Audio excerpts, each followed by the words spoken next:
Hey you guys, welcome back. So we are going to take some notes. Okay, so this is a specific set of notes that are only going to 8th graders. Okay, so this is over imagery. 7th grade's gonna have their own imagery video, but this is 8th grade imagery.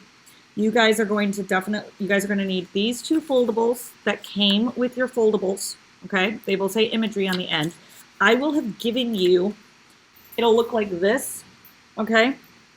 You are just cutting out the end of chapter 9. Okay, so when we're talking about it, we're just looking at the end of chapter 9. So I just cut out that part, okay? And then everything else can be tossed. Once you have your ISN with the table of contents, you have your foldables ready to go, and you have your 2-page spread, then come on back and we will get started. Okay, guys, welcome back. Okay, so I'm going to have these 3 foldables. I got to figure out how I want these on here. I'm not making this a flap, okay? Because technically it wants you to paste a passage on top here, and then you're going to do something underneath. Well, we're going to paste it underneath, okay? And then the blue one's going to go on this opposite page. No, I'm going to get it all on one page, you guys.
Okay, so imagery.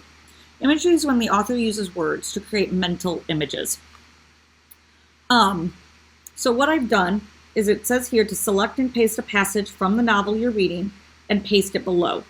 Then draw the imagery that is created beneath the flap. You're going to put the drawing here. And this is the passage I want us to look at. It's the end of chapter 9. Okay?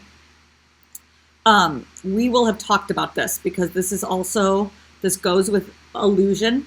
He uses imagery to allude to something, okay?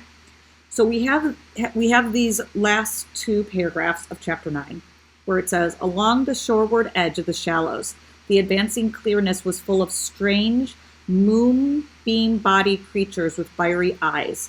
So here he's giving us this image of creatures. They're moonbeam-bodied. So they're glowing and they have fiery eyes, okay? Here and there, a larger pebble clung to its own air and was covered with a coat of pearls. We've got pearls that are decorating our rocks. The tide swelled in over the rain-pitted sand and smoothed everything with a layer of silver. We've also got the image of silver.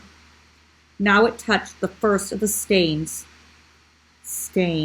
that seeped from the broken body, and the creatures made a moving patch of light as they gathered at the edge. So these creatures from up here, these moonbeam creatures, are starting to move into that patch of light as they gathered at the edge.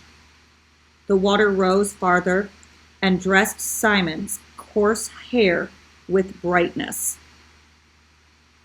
Okay? This brightness is once again those moonbeam-bodied creatures, okay? The line of his cheek silvered, okay, so that's right here. And the turn of his shoulder became sculptured marble.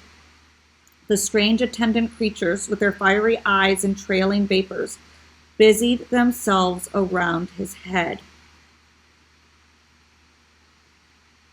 Okay, so these creatures first started where they were going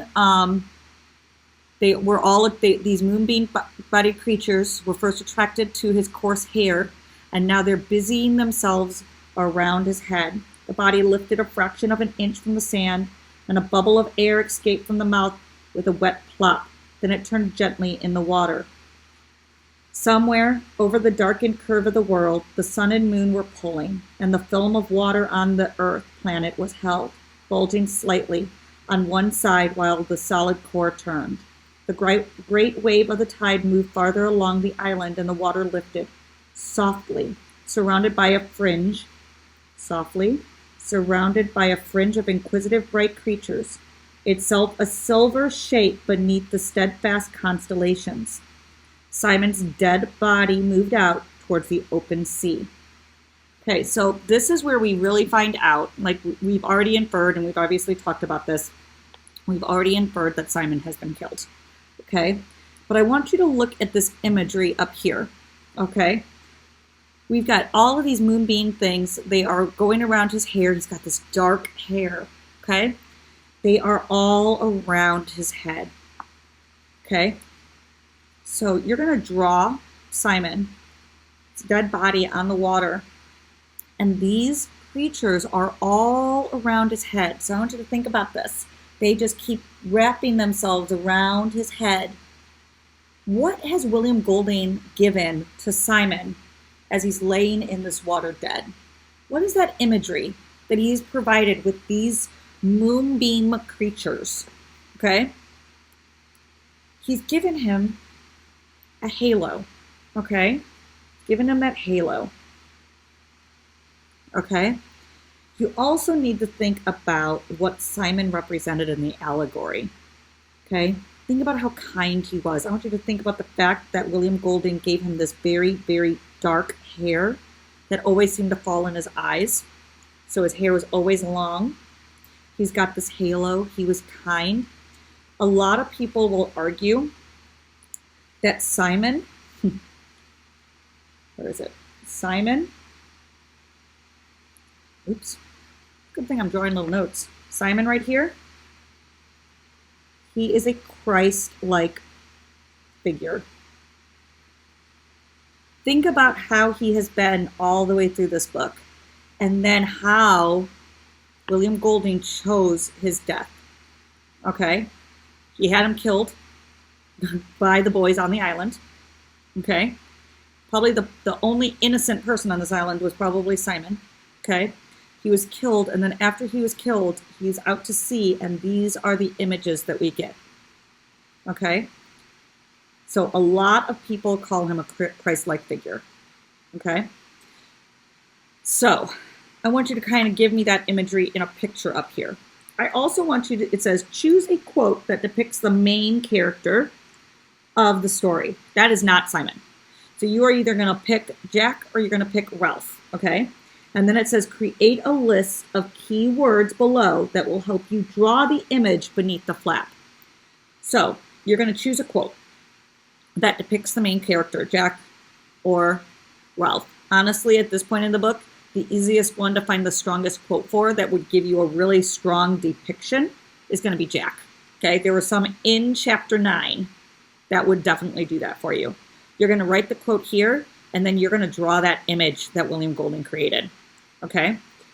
Okay, so I really definitely want you guys to understand that William Golding and a lot of authors, and we'll talk about it in Macbeth also, they make these pictures, and this imagery is all going towards an illusion. It's all going towards that illusion of the Bible, okay? Of our Christ-like figure, our character that is more of our good, deep down good person, okay?